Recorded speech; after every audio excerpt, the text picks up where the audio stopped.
Hey, viewers and viewresses, my name is General Red Strategist, and welcome back to Syria Being Hunted, episode 699, ladies and gentlemen. It's the final episode before, obviously, we have our episode 700 Q&A and all that. So, by this stage, ladies and gentlemen, it will be too late for you now to actually leave any more questions for that if you haven't done so already, because, thing is, looking at my schedule, episode 700 is going to be going out round about sort of 20th of November or just before-ish, round about there. So that means that myself, Phil and Connor are going to have to get together probably the weekend before that on Skype or Discord or wherever, just to basically begin recording that. So presumably what that means is that by the time, obviously, this video goes out, therefore episode 700 will probably already have been recorded. So like I say, don't leave any questions at this stage if you haven't done so yet, because unfortunately they won't get included and all that. Just wanted to make that clear right from the sort of the off, ladies and gentlemen, in case there's any sort of ambiguity or confusion. But special thanks obviously to people who have been leaving questions as usual. Not going to repeat this too much because I've already really. Well, I've kind of already said that very much. No, what I actually wanted to do was come and record a quick podcast-style episode of Sir. So forget. I'll date the video. Why the hell not? It is basically Sunday, the 10th of November, as I'm going to record this. So that gives you an idea of how far in advance, this episode was recorded before it's actually released on the channel. And the thing is, it's just gone 10 o'clock in the morning. And of course, if you're in the UK like me, you'll know that Sunday, 10th of November is the day when, obviously, there's going to be the yearly BBC Cenotaph war memorial service, and that's going to be starting at 10:15. So I just wanted to get an opportunity this morning just to come in, record a quick episode of Sir before the Cenotaph starts and all that, so that way I can have that uploading on the computer in the background whilst I'm watching the Cenotaph. Because yes, we actually had the service at the Royal Albert Hall just the evening before the memorial service and all that, which is always, it always sort of, it's a funny sort of event really, because it just sort of reminds you that another year has gone by. It always feels like, you watch one and you think, oh well, it's not going to be another year till the next one, and then that rolls around a whole lot quicker. You take your mind off it for a moment, and suddenly you blink and suddenly it's November again, and it's the friggin' next anniversary of the end of the First World War. So yes, that's not a thought really that you necessarily want to have, but it's a thought that you always inevitably end up having, which is unfortunate. But no, that's not really what I wanted to talk about for this podcast-style episode. I was actually thinking recently about old childhood toys that I used to have when I was a very, very young kid. And, I know I've talked about this subject probably before in Syria Being Hunted, namely in reference to things like Lego, because obviously I was a big Lego kid. I had so many sets when I was young. My old parents would save up a bit of money and buy me a set at Christmases when I was young, whether a medium-sized one or, if I was lucky, a nice big one, as they do and all that. But no, I was thinking about other toys that I had when I was a kid, and I was really sort of racking my brains because I had some stuff that probably a lot of other kids had as well. Let me just go west, and hopefully the Bandicam won't cut out any audio here. No, I was trying to sort of think about what other kind of toys I had as a kid apart from Lego, and there are various ones that I was able to think of. I mean, like many kids, I when I was very, very young, I had a lot of like little, building blocks, things like that, little cubes. Even had like the little letters stenciled onto them on each side. When I was like 4 or something, or 2 or whatever. So I had obviously those.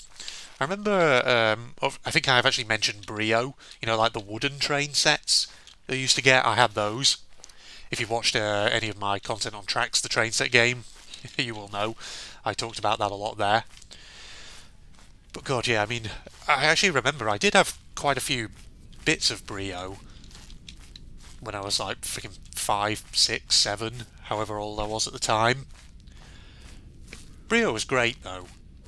They had all kinds of different pieces.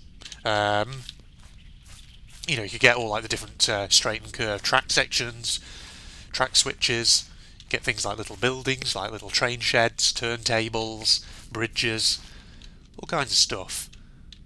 But no, I was actually thinking about another set of toys that I did have as a kid. And it also got me thinking, because I think I've mentioned before, probably when Phil joined me for some Sir episodes and we were talking about like childhood TV shows. Did I ever mention that when I was very, very young, probably about 5, 6, of course I was massively into Thomas the Tank Engine. And some of you certainly in the UK at least may remember this. If you were a 90s kid like me, do you ever remember going into like toy shops in big towns? And do you remember sometimes they would often have sort of like you could buy little models of all the different characters from Thomas the Tank Engine.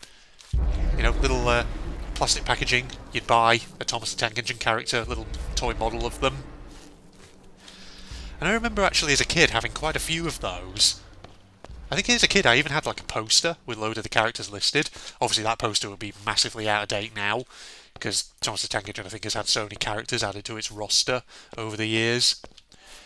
But basically, yeah, I remember having quite a few of these little toys. Obviously I had like a Thomas one, and like little Annie and Clarabelle, the carriages. Had loads of others. I think I had like one that was Gordon, James, Henry.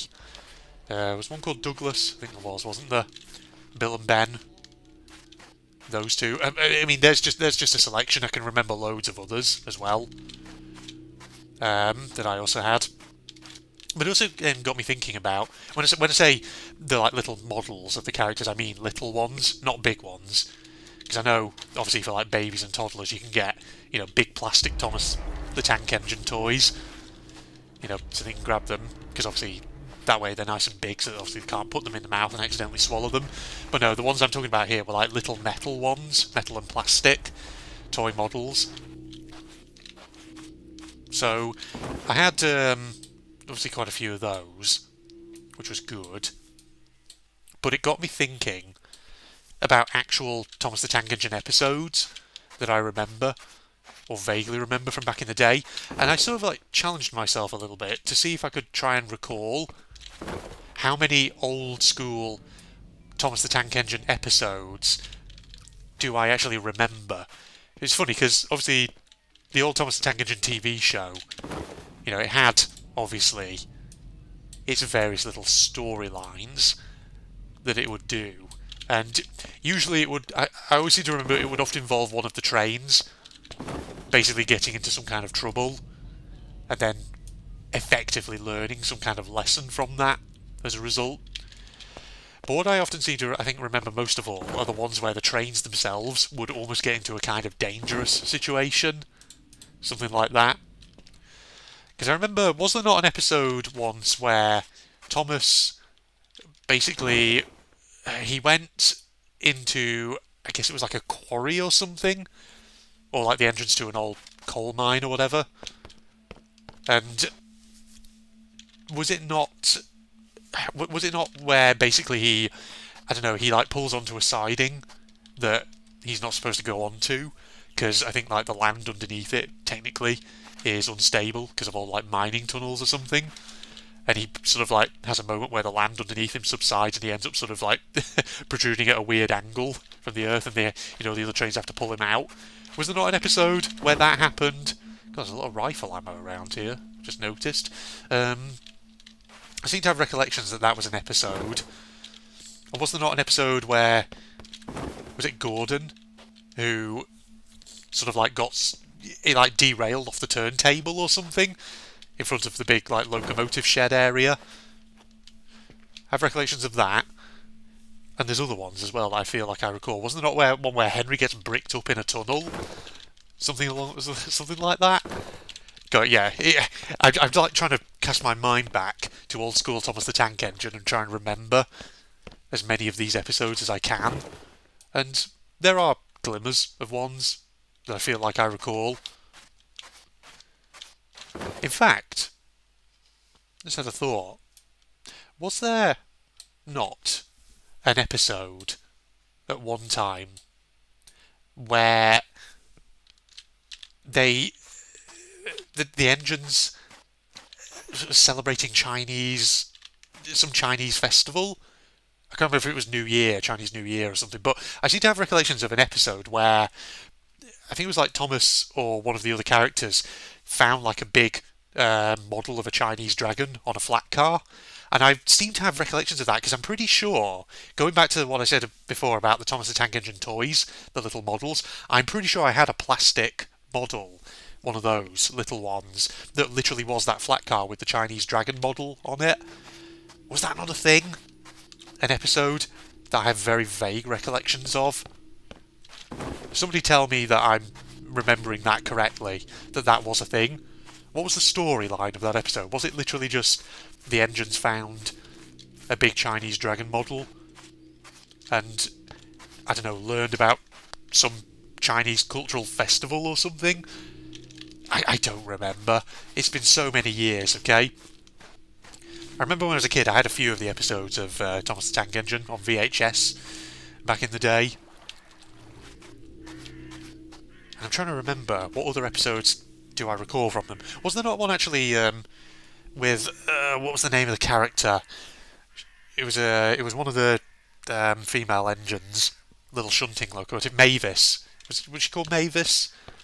There was one with her where I think she like got stuck on a bridge that had partially collapsed or something. Was that not an episode? I have recollections of that being an episode. Vaguely. It's like I have just little still images in my head that I recall. But like it's just like I can't.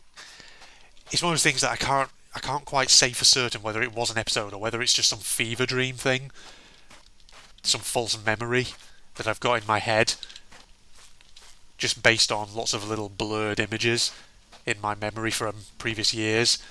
I can't recall exactly whether what I'm remembering was actually a thing, or whether it's just some blend of actual memories that has come together in a way that makes me think this happened, when actually it might not have happened in the way that I remember. I don't know. I have no idea, ladies and gentlemen. Right, looking at time, I know we've not been recording for very long, but the Cenotaph service even is going to be starting quite soon, so I think I'm going to actually wrap up. But yes, I just wanted to have a little quick podcast episode about that, ladies and gentlemen. Mainly just because I wanted to pop that question to everyone about old school Thomas the Tank Engine. What do you all remember about it? Because I'm trying to remember lots and lots about it. Did anyone else have those little Thomas the Tank Engine model toys back in the day when they were a kid? If so, how many of them did you collect? I'm sure my family, my old folks, if I was to go back to their house, probably in their attic, I wouldn't be surprised if they still had a lot of those old Thomas the Tank Engine toys from when I was a kid. I'll have to ask them, see if we can dig them out. It'll be a bit of a nostalgia trip. Maybe when I'm back up north, visiting them over Christmas or something, maybe I'll ask them, see if they actually still have any of it. We could then have a subsequent Sir You're Being Hunted episode where I give you an update on all that. Who knows? Alright, anyway, yeah, I know it's just a short episode, but I just needed a bit of something to quickly fill the schedule as we have the run up to episode 700 and all that. Alright, so yes, if you haven't left any questions for episode 700, please bear in mind it's probably been recorded by the time this video goes out, so in that case, it won't get answered, so officially, consider the deadline for questions to have passed, basically. Propagandist channel link, social media links, blah blah blah, as usual, all down in the video description. If you enjoyed, a like is always appreciated. But other than that, I will see you next time for episode 700, where we'll hopefully get a nice big juicy Q&A going. Goodbye everybody. Oh, Jesus.